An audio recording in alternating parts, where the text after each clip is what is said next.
You're watching the Jersey City Show. Pat O'Melia here. You a concerned Jersey City resident there? Well, you watch the show. Happy New Year again. Got a big snowstorm. Well, we'll get to the snowstorm that we just had. First off, it isn't earth-shattering news. It isn't Obamacare and all that. But the Jersey Journal has moved down to Jersey City after, I don't know, 100 years or whatever. They were here in Jersey City since the beginning when they were the Evening Post or what have you. They started on Montgomery Street, eventually migrated their way up to Journal Square. I'm sure you realize why it's called Journal Square. Jersey Journal, like Times Square. New York Times was there. After all these years, the Jersey Journal has moved to Secaucus. In the old days of Jersey City, you grew up in Jersey City and you moved to Secaucus, that was a sign that you were moving on up in the world. You did well. You moved to Secaucus. I guess it took the Jersey Journal 100 some odd years to get that to happen. But they have left their own building, the Jersey Journal building. They sold that. I think Kushner bought that. The Kushner developers.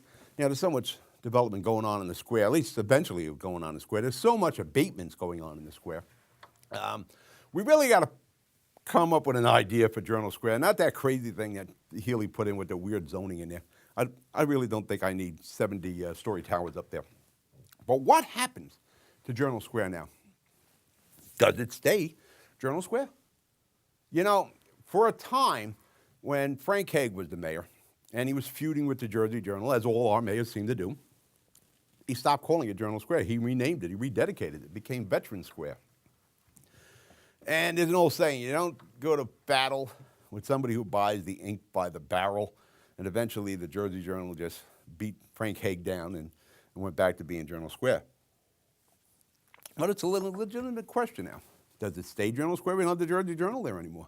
And it's a shame. We are the #1 city in the state. You know, if you get an accurate census here, we are the largest city in the state. It's not Newark.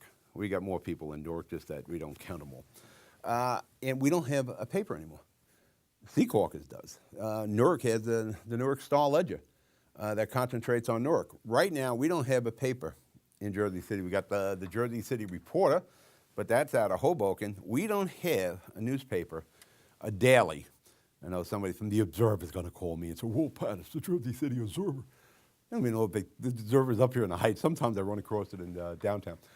We don't have a paper here anymore, and that's a shame. Yeah, we talk about the progression of Jersey City.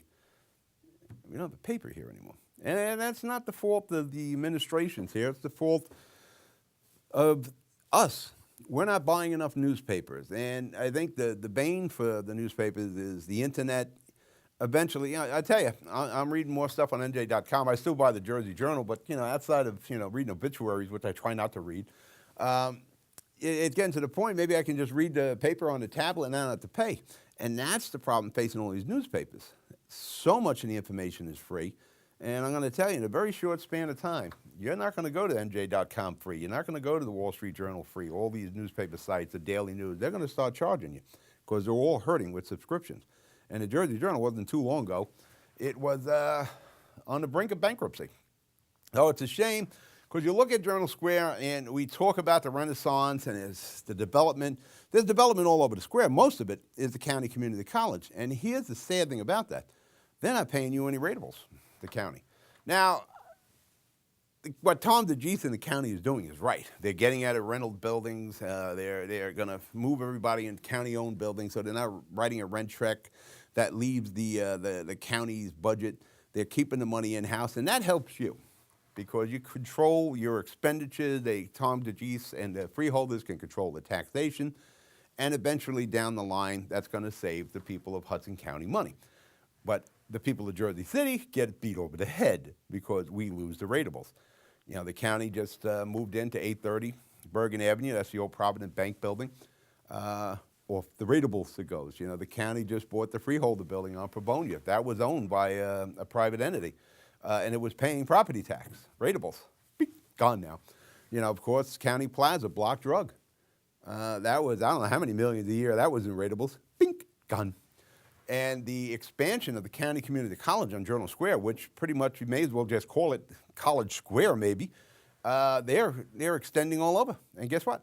Bink, all those rateables are gone. So when the people of Jersey City got to balance their budget, we lost some of the biggest ratables on Journal Square. You need to look at Journal Square because we talk about it being the heart of the city, and it really is, but yeah, we need some valve work here. We need a quadruple bypass up there. The 3-tower project that was just approved, you know, it's got a 35-year abatement. I'm not even sure when the abatement starts. You know, the Pat O'Melia 20 years from now is going to be bitching about that 3-tower abatement because it's bad now what they're paying in property tax a year, and it's going to be really bad 10, 20 years from now.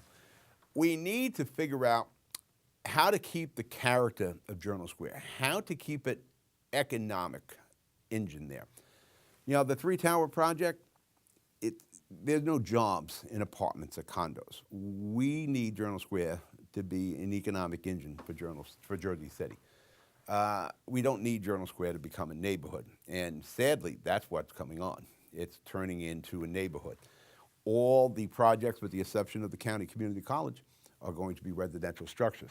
And they always throw all ground floor retail. We need to develop buildings up there and zone it commercially so you can have a dentist, you can have the law offices. You know, all the things we had in the past, you know, the driving schools are up there, secretarial schools, employment agencies. These things still exist today. We need to concentrate on bringing them to Jersey City, because if we bring commercial to Jersey City, we bring jobs to Jersey City. And I tell you, in the old days, everything started and stopped on Journal Square.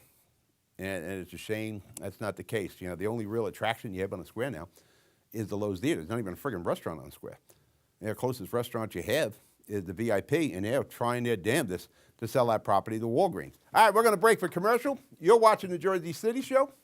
We'll be right back.